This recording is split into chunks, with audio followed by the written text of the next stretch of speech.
Hi, I'm Ruby, and this is the Beautiful Podcast. Difficult placements in our birth charts are empty containers, vessels which once held diamonds. The truth of these aspects have been littered with shame, guilt, and the like. That's why, with the Beautiful Podcast, we seek to uncover the mysteries and hidden jewels that have remained buried for far too long. Each aspect is a shining jewel in our apron that with some care can be seen and realized. Okay.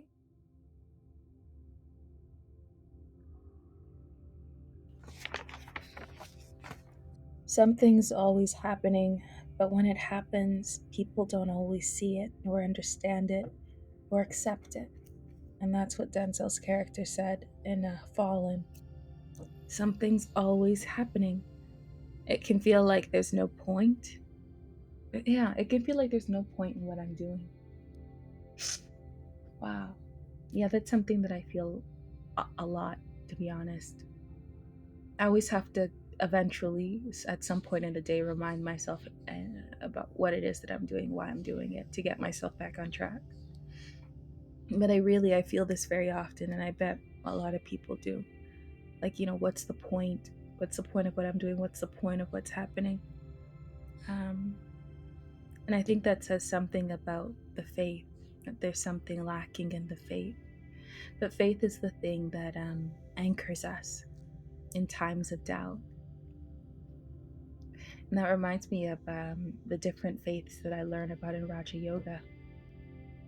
One of those faiths is having faith in the intellect. There's faith in God. There's faith in the world as my family, and there's faith in the drama. So basically, what's happening in the world around me, in this kind of cosmic play that we're all part of. When I think about faith in the intellect, it's having faith in what I understand. And I only understand that thing because I've applied the spiritual knowledge, the knowledge of the soul, the knowledge of the part I'm playing, the world I'm living in, the knowledge of God, karma. I've applied whatever knowledge of virtues, powers, to different situations, and I've seen the outcome. I've tweaked my application, and eventually there's success. The more I have these experiences, the more authority I feel I wield in the arena of experience, right? And so all of a sudden, I have faith in my intellect, in my ability to solve situations, to go about situations with this knowledge about self and the other, and come out victorious. So, this whole thing about what's the point of what I'm doing, I think the more faith I have in my intellect, the faith in the success of the actions I've taken in the past, the less I have this issue of doubt. Because all of a sudden, maybe not all of a sudden, over a long period of time, I've crafted this reservoir of success, visual, tangible success, right? And even success in how I feel. It's not really success if I don't feel good about it, if I don't feel like I was acting according to my own morals. And so that's the beautiful thing about having faith in the knowledge, faith in the intellect, is that the knowledge is all about helping me have total success, complete success, not limited success.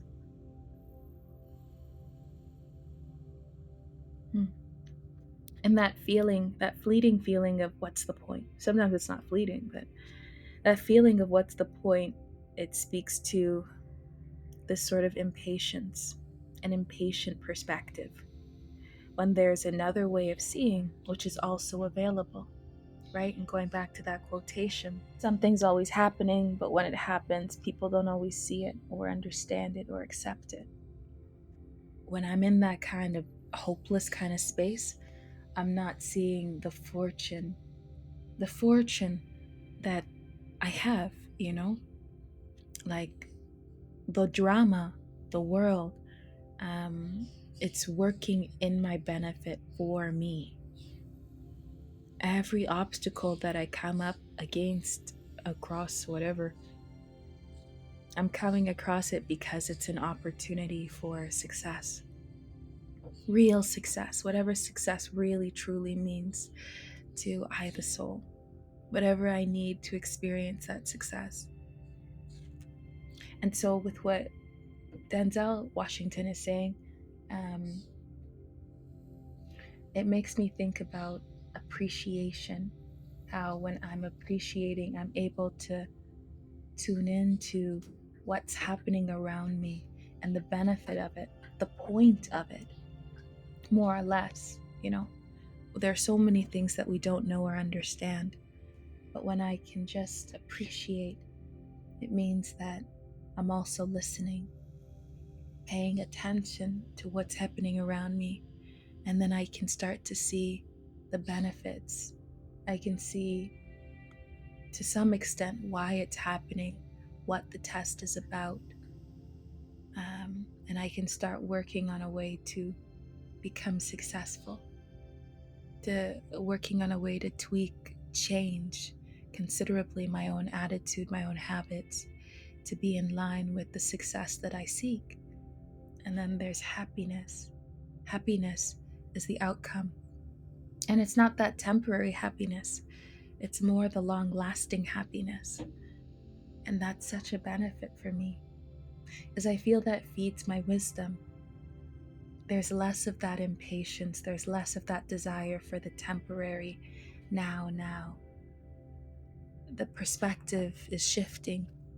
There's more of an appreciation for wisdom, for age, for continuity, for long lasting achievement, success over a lifetime. And I presume, because I'm not there, although I've experienced this, right? I think everyone has in little bits and pieces. Like there's that feeling of less fear on the other side of that, because I feel more powerful. And it's a good way to feel more powerful too. It's not like I feel more powerful over people, you know? I feel powerful over myself, over the way that I respond to things. I feel powerful in this feeling of having more love for myself, like truly, like wow, more respect for myself. Wow, wow, wow, you know. And then it also helps me have more patience for myself because I've got that experience in my back pocket, you know, more patience for myself when I fall back into some fear or, some sort of behavior that I know really isn't me. I feel more open to like hearing myself out and wanting to kind of rehabilitate myself, right? I got more of that love and respect for myself. I'm thinking about how sometimes when I misplace something, when it's eventually found, I'm always like in a different attitude. My vision is different too. I'm like physically seeing from another angle, another vantage point that I didn't consider while I was searching for the thing. But how do I break out of that kind of limited perspective? How do I just break out of it on demand? For me, I don't think it's something that I can break out of on demand. I don't see it as being something that like can be forced or controlled. I think I have to bow to the lesson. Maybe the lesson is to stop rushing. Maybe it's to let go of my desire. Let go of whatever the thing is that I want to find. No matter how important I think it is to find this thing, um, it's not. My attitude's more important.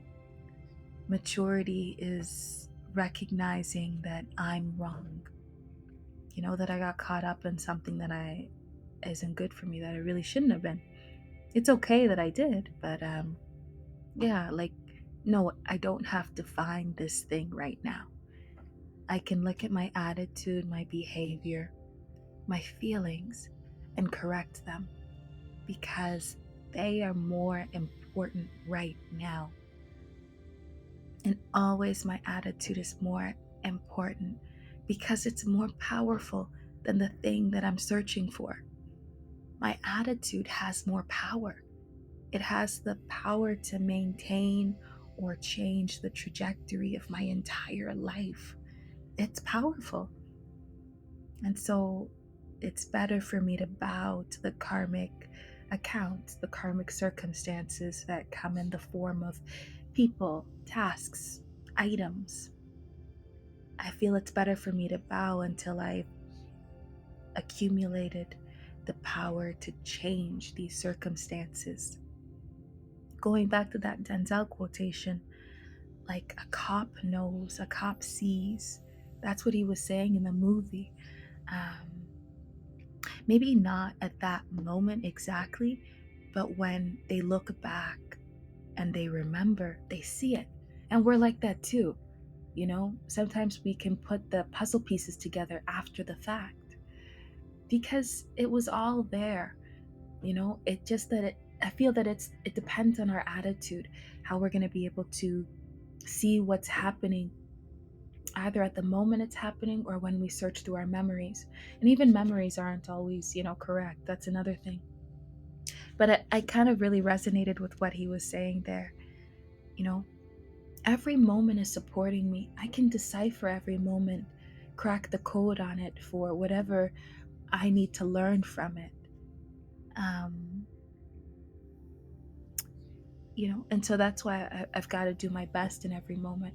I have to remember that that's the point. All of this is the point, um, bettering myself, helping myself. Yeah. And so it's important to look, to observe, not to kind of take from the moment in a temporary way, like, oh, can you believe what so and so did? Or can't believe they did that to me? Or man, I'm so happy. Although happiness is a great thing, but not to focus so much on the temporary attainment, because that's a bit of a distraction. There's always something deeper that we can extract, right? And that's when we're listening. It's that patience to pay attention, to understand, to have the humility to see that I got something to learn here. I got something to learn in every moment. And what I think is happening probably isn't happening a lot of the times, depending on my attitude, right? Yeah. Always trying to check on that attitude so it's not deceiving me. Mm. hmm And he also said in the movie, cherish what you get to the boy about his father because he was kind of complaining. He's the uncle of the boy. He was saying, hey, cherish what you got. Cherish what you got. Cherish it. Yeah, I really resonated with that. Um, and the reason that things are happening in my life is a lot more specific and important than believing that they're happening because of something kind of limited. Something, yeah, something limited, something that's weaker than my attitude. It could be this sort of general issue of classism, sexism, racism, all the isms. There's always benefit to really look at the specific reason as to why something's happening to me. What is it that I have to learn from it? Mm.